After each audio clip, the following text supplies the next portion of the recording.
Bismillahirrahmanirrahim. Allah dimuliakan dan dirahmati oleh Allah Subhanahu wa taala. Ketika Allah Subhanahu wa taala menciptakan Nabi Adam alaihi salam, Allah lalu perintahkan kepada seluruh makhluk. Kalau bahasa kita kira-kira begini, seluruh makhlukku, ini ada makhluk saya yang paling mulia. Ini namanya manusia. Hormat kau kepada mereka. Hormat kau kepada Adam. Malaikat, hormat. Tumbuhan, binatang, hormat. Satu makhluk Allah yang tidak mau. Siapa? Iblis laknatullah alaih. Iblis protes. Ya Allah, saya tidak mau. Kenapa? Adam, anak baru kemarin. Anak ke senior. Masa senior hormat sama junior? Gengsi dong. Adam diciptakan dari tanah. Saya dari api. Unsur kejadian saya lebih mulia dari Adam. Dia aja anaknya. Saya tidak mau. Allah lalu berfirman, iblis, kau sombong rumahnya. Kau sombong rumahnya. Kau tidak mau mengikuti perintahku. Keluar kau dari sorga ini. Diusir iblis dari sorga. Tapi iblis bilang, tunggu dulu Tuhan, tunggu dulu. Ada dua proposalku ini. Ada dua permohonan saya. Apa? Yang pertama kata iblis, ya Allah, berikan saya umur yang panjang. Allah berfirman, oke, proposalmu dikabulkan. Kamu tidak akan mati sampai hari kiamat. Yang kedua kata iblis, berikan saya skill, keterampilan, keahlian, kecerdasan untuk menggoda anak cucunya Adam. Gara-gara Adam saya diusir dari sorga, saya mau balas dendam. Saya mau cari itu anak cucunya Adam. Saya ajak dia untuk menjadi temanku, supaya dia menjadi sahabatku di akhirat kelak. Allah lalu berfirman, silakan, saya kasih kau segala kemampuan untuk menggoda anak cucunya Adam. Satu yang tidak boleh, jangan cabut nyawanya. Nah, sejak itu iblis dan bara tentaranya, iblis dan para pasukannya berusaha mencari teman sebanyak-banyaknya. Supaya ada temannya di akhirat nanti. Di mana tempatnya akhirat, adek? Iblis, di mana tempatnya? Sudah jelas neraka. Maka dia cari teman sebagai supporter, pendukungnya. Nah, tentu pertanyaan, siapa yang menjadi teman-teman setan? Inilah yang kita bahas pada taklim kita kali ini, teman-teman setan. Mudah-mudahan tidak ada di sini. Mohon maaf juga, 2 kali pertemuan kita tertunda gara-gara kesibukan saya. Ini juga hampir tidak jadi. Saya tadi malam dari Tenggarong sampai Balikpapan kurang lebih jam 2 dini hari, jam 4 ke bandara lagi Balikpapan, sampai di sini jam kurang lebih jam 9, langsung banyak acara. Tidak sempat pulang-pulang ke rumah, baru sampai lagi di sini. Surah saya sudah mulai lowbat. Ya, mudah-mudahan Allah berikan kesehatan. Nah, adik-adik sekalian, teman setan yang pertama, ini informasi dari setan sendiri. Dia bocorkan kepada Nabi Muhammad, mau kak kasih tahu kau siapa di antara temanku, di antara umatmu yang menjadi teman saya? Nabi berkata, bagus ini rahasia ini. Siapa itu? Dulu ada 10 temanku di antara umatmu. Nabi bilang, Nabi, kamasian tentu kau dong. Siapa-siapa itu? Yang pertama kata iblis, temanku yang utama, al-mutakhawilu bis sholat, yang menganggap enteng sholat. Ya rona cule-culei sempajangi. Itu temannya setan. Mana yang dimaksud menganggap enteng sholat? Satu, sudah tahu hukum sholat wajib tapi belum sholat. Nah itu. Bagaimana hukumnya sholat? Wajib. Artinya apa? Dosa kok kalau tidak sembahyang kok. Kenapa paling belum pakai sembahyang? Masih suka ka botoro. Botoro Tommy, tidak Tommy sembahyang. 2-0 bos. Kalau sembahyang botoro, 1 sama. Mana bagus 1 sama 2-0? Mana bagus 1 sama 2-0? Kalau saya 0-2, tidak botoro sembahyang juga. Itu yang dimaksud menganggap enteng sholat. Sudah tahu hukumnya wajib, tapi masih mereka tidak sholat. Termasuklah karakternya. Mau tahu orang yang menganggap enteng sholat? Ciri-cirinya, tabiatnya. hilang uangnya 500.000. 3 minggu na pikir, mana bisa hilang itu? Baten aku simpan baik-baik. Di mana bisa hilangin uangku? 500.000 3 minggu dah pikir. Sekalinya datang omnya, pamannya, kenapa kau nak dari tadi kau mondar-mandir di situ kayak orang kehilangan apa? Hilang uangku om. Berapakah? Limbi. 500.000. Dia bilang, aku pikir ini ku ganti. Diganti 500.000. Begitu diganti 500.000 tambah pusing. Apa dia bilang? Seandainya dah hilang uangku 1 juta mi. Ini orang begini. Hilang duitnya 500.000. 3 minggu dia pikir. Dikasih tambah bingung. Itu kalau uangnya hilang. Sekalinya sholat subuhnya lepas, tidak hilang. Tidak dia pikir, seolah-olah tidak ada dosanya. Ini kan banyak yang begini toh. Tidak sholat, seolah-olah dia tidak merasa dosa. Berapa banyak kita lihat bos. Tidak sholat, tidak terbebani. Dia takut sekali curi sandalnya orang di masjid. Takut sekali pegang ceweknya. Takut sekali tidak puasa Ramadan. Tapi tidak sholat, dia main-main. Tidak ada rasa dosa sama sekali. Itu temannya setan. Orang yang menganggap enteng sholat. Termasuk diantaranya menganggap enteng sholat adalah mereka tiba waktu sholat masih tunda-tunda. Hayya 'alas shalah. Sebentar pi. Bisa jadi nabi bisiki setan, tapi yang lebih parah itu kalau teman tak. Kalau setan tidak kelihatan bos, gampang usirnya. Bismillahirrahmanirrahim. Lari pak. Tapi setan teman gaul tak. Siko sama ini, talikannya ini, nyawa so alim. Setan susah diusir yang begini. Nah bilang orang di kampungku setan mak bulu-bulu. Susah diusir. Teman setan, mereka yang menganggap enteng sholat. Ini adik-adik biasa apa alasannya orang tidak sholat? Bilang maki, ada malas sholat sini bos. Apa alasan tak kutangkis ki? Yang ketawa serius kayak ini. Geaki apa? Bilang mako. Apa?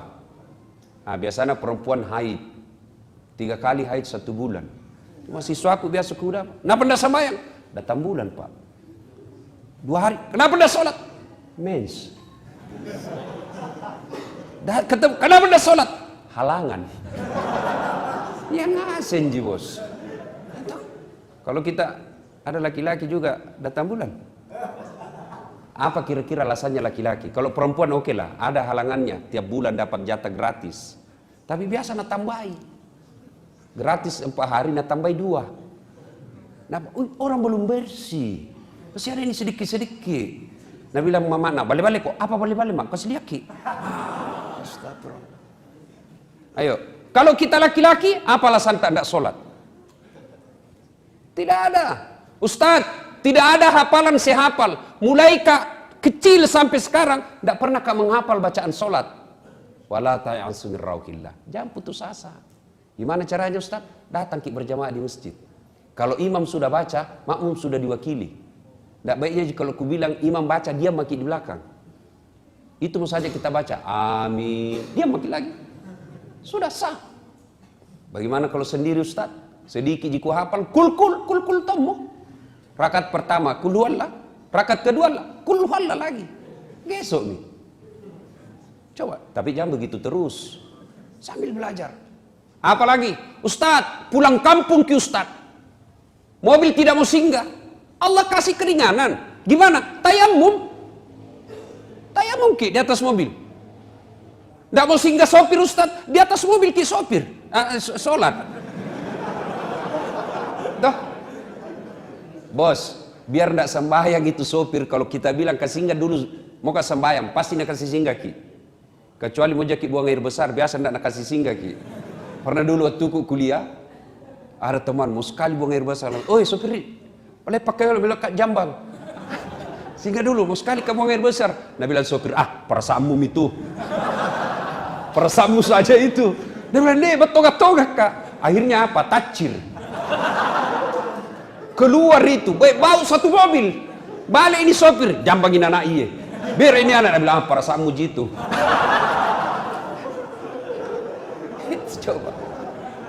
Tapi kalau sholat, Biar ndak sholat itu, sopir, biar dia orang Nasrani, begitu ada yang bilang, kasih singgah kak dulu, mau kak sholat, pasti nak kasih singgah ki. Anggaplah tidak mau nak kasih singgah Ustaz. Bagaimana caranya Ustaz? Nah di atas mobil ki, Allah kasih keringanan, namanya sholat duduk. Gimana caranya? Supaya maki, anggaplah ini ya, tapi kasih teh dulu di samping tak. Siapa tahu dia tidak tahu kita lagi sholat. Sembahyang dulu nah, jangan kau ganggu kak. Nanti sholat kena kau biki. Nah, sudah sholat bagaimana? Sholat. Kalau Allahu Akbar, ruku kepala dikasih goyang. Kalau ruku ki, Allahu Akbar. Sami Allah liman hamidah. Sujud bukan cuma kepala goyang, badan ikut ditundukkan. Allahu Akbar. Sudah. Apa pi? Tidak bisa kak duduk Ustaz. Ada bisul di pantai kompak. Pak kepala talam banyak nampak. Gimana caranya? Sudah, Allah kasih keringanan. Tidak usah duduk, baring. Bukan sholat tidur nak, baring. Sholat baring ki. Bagaimana caranya Ustaz? Tangan masih bergerak. Allahu Akbar. Anggaplah sana kiblat, baring maki sini kepala tak. Allahu Akbar. Sami Allah liman hamidah. Tidak bisa kak baring Ustaz? Cara apa lagi? Salat pakai isyarat.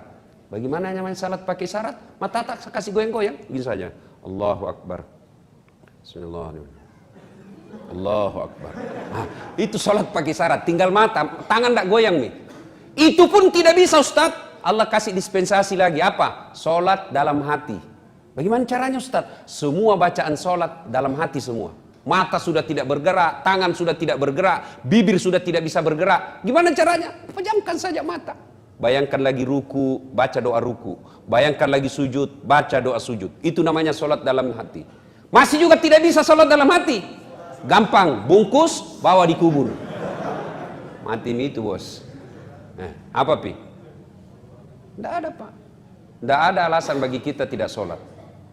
Nah, teman setan yang pertama, al-mutakhawil bis sholat, yang menganggap enteng sholat. Dek, kira-kira kalau 5 waktu ada di musola ini, pagi kita ke kampus, nuntut ilmu adalah jihad, kemudian sore pun kita pergi main basket lah, main bola, mau masuk maghrib ada maki lagi di masjid, nunggu sampai isya, selesai isya kita makan ala kadarnya, lalu malam lagi kita belajar lagi, sampai pagi begitu. Apa alasannya Tuhan kasih masuk ke neraka? Ayo. 5 waktu kita di masjid. Kita tidak durhakai orang tua tak. Kita nuntut ilmu adalah jihad. Kita datang pengajian seperti ini. Apa alasan Allah untuk menolak kita menjadi orang baik? Apa alasannya Allah membuat hidup kita jadi susah? Kalau baik sholat tak bos, insya Allah gampang itu punya dunia. Gampang. Saya bisa cerita begini karena saya alami. Saya paling sering itu kalau setiap saya cerita soal ini.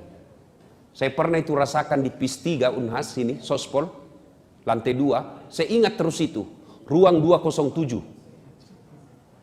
Saya keluar dari teman, keluar dari kelas belajar, nak tunjuki kak seniorku. Apa nak bilang? Dasat, ndak malu-malumu itu cakar semua bajumu. Saya tidak marah. Saya cuma berdoa kepada Allah, ya Allah, berikan saya umur panjang, supaya saya bisa berbuat baik sama ini orang. Alhamdulillah, Ramadan kemarin, tahun ke-6 itu orang setiap Ramadan saya kasih zakat. Saya pernah rasakan menjadi cleaning service, mapanyuki. 4 toilet saya harus bersihkan setiap hari. Saya bilang jami gaji kak, kasih masuk namaku undian umroh gratis. Sampai tutup itu kantor ndak dapat. Alhamdulillah, biiznillah. Dengan izin Allah, Allah kasih saya rezeki punya travel sekarang. Saya bisa umroh kapan saja saya mau.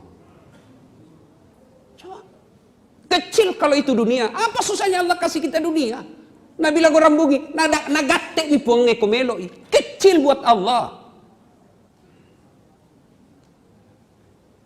Dulu jalan kaki, pergi sekolah dari Jalan Harimau, pergi Jalan Cakalang. Saya 4 jalan kaki, kadang-kala coko-coko karena malu dila orang, masuk di pasar Cidu, jalan kaki. Alhamdulillah, biiznillah, ada Tommy mobilku, beberapa. Alhamdulillah, dengan izin Allah. Dulu lihat pesawat di kampung, dikejar. Kapal lutu. Dikejar itu Pak, di kampung. Sampai kita masuk, tabrak sawah, masih dilihat itu. Saya lebih saja itu nanti naik pesawat. Bismillah. Hampir tiap hari sekarang saya naik pesawat. Dan hebatnya lagi, bukan saya yang bayar. Coba, dengan izin Allah. Kecil buat Allah. Gimana caranya? Bereskan sholatmu. Kecil itu jadi doktor. Kecil itu jadi pegawai negeri. Allah cuma minta perbaiki sholatmu. Baik sholat, tidak ada alasan menolak. Tidak ada alasan Allah untuk menolak doa kita. Yang penting baiki sholat. Setiap azan kita tinggalkan pekerjaan, masa Allah sengsarakan hidup? Tak, Tuhan apa itu yang kasih susah orang yang baik sholatnya? Cuma masalahnya kita anggap enteng ini sholat. Sholat tapi main-main. Allahu Akbar. Malik yaumiddin. Allahu Akbar. 30.000. Beli pulsa 10.000. Mana ini 20? Allahu Akbar. Disadel kapan? Samiallahu liman hamidah. Tidak. Mana itu dia? Assalamualaikum. Oh, di bawah bantal. Jadi kalau ada susah hidup tak bos, jangan cari kambing hitam. Ayo koreksi sholat kita. Koreksi sholat. Adik-adik sekalian, kalau baik sholat, insya Allah, Allah perbaiki hidup kita. Allah sempurnakan hidup kita. Nah, ada yang bilang, kenapa Pak itu Ustaz ya? Rajin namamu sembahyang, tidak banyak masalahnya. Pasti seandainya tidak sholat, lebih banyak lagi masalahnya. Kenapa Pak sholat itu Ustaz? Banyaknya masalahnya. Yang kedua, dia tidak ikhlas. Hayya 'alas shalah. Asar misalnya. Barusan duhur. Tidak ikhlas kok bos. Coba. Sembahyang Ustaz, banyaknya susahnya. Yang ketiga, dia sholat tidak seperti yang Nabi ajarkan. Sholat itu tuh nak pakai futsal. Itu tuh nak pakai main basket. Itu tuh nak pakai masuk toilet. Nah pakai lagi sholat. Apa pernah kita dengar riwayat Nabi seperti itu? Coba mi bede. Setiap kita mau sholat, kita bersihkan badan kita. Cari pakaian yang rapi. Mau ketemu Allah ini bos. Nah kita saja mau ketemu sama cewek. Tanah biasa kita pinjam parfumnya teman. Tak. Punya dulu parfummu. Apa pitu? Ada pitu parfum dipinjam. Sudah kau pakai habis mi. Tidak bisa kasih kembali. Satu, teman setan adalah mereka yang menganggap enteng sholat. Kalau baik sholat tadi, tidak ada susahnya buat Allah. Coba, saya kasih contoh. Bisa enggak orang hidup kalau dibakar? Dibakar api yang sangat besar. Bisa hidup? Bisa? Hukum biologi mengatakan tidak mungkin manusia hidup kalau dibakar. Tapi kalau Allah yang mau, Ibrahim alaihissalam dibakar dalam api yang sangat besar, menyala-nyala. Ibrahim keluar kedinginan. Kalau Allah mau.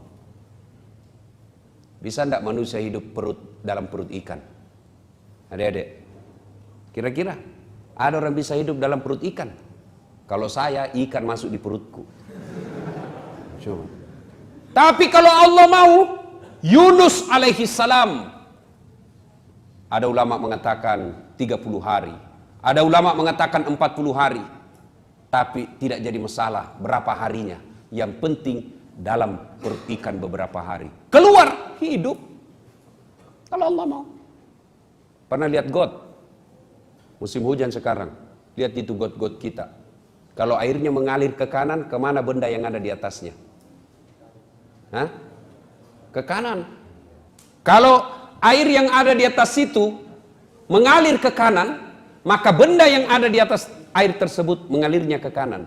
Tapi kalau Allah yang berkehendak, sungainya Nil, air sungai Nil mengalir ke kanan. Petinya Nabi Musa mengalir ke kiri. Hebatnya lagi, waktu itu Fir'aun bikin perda. Anak laki-laki, bayi laki-laki yang kau dapat, bunuh hidup-hidup. Apa yang terjadi? Justru bayi Musa alaihi salam, bayi Musa masuk ke pekarangan istananya Fir'aun. Siapa yang dapat? Istrinya Fir'aun. Masya Allah. Kalau Allah yang mau. Bisa enggak perempuan hamil tidak pernah disentuh laki-laki? Bisa. Hukum biologi mengatakan tidak mungkin, Ustaz. Tapi kalau Allah yang mau. Siti Maryam, wanita suci, tidak pernah disentuh laki-laki, hamil melahirkan Isa alaihi salam. Cuma zaman sekarang banyak tomo saingan sama Siti Maryam. Hamil tidak ada suaminya, beleng-beleng. Kalau Allah mau, bagaimana supaya Allah mau? Perbaiki sholat. Adik-adik, perbaiki sholat. Ya, tiba-tiba ditelepon orang tua tak, ma membayar kak besok. Kau tahu Mina, bapakmu pensiun nih. Gaji pensiunnya untuk makan kami saja di kampung tidak bisa. Mengadu maki kepada Allah. Jangan mengadu di Facebook. Sekarang anak muda tempat curhatnya Facebook, Twitter, talekang. Apa ada di Facebook? Berdoa Ustaz. Sibuk nih tuh Tuhan mau baca statusmu. Di mana orang berdoa Ustaz? Di atas sajadah. Bangun maki sepertiga di akhir malam. Nangis di hadapan Allah. Ya Allah, Kau larang saya meminta-minta.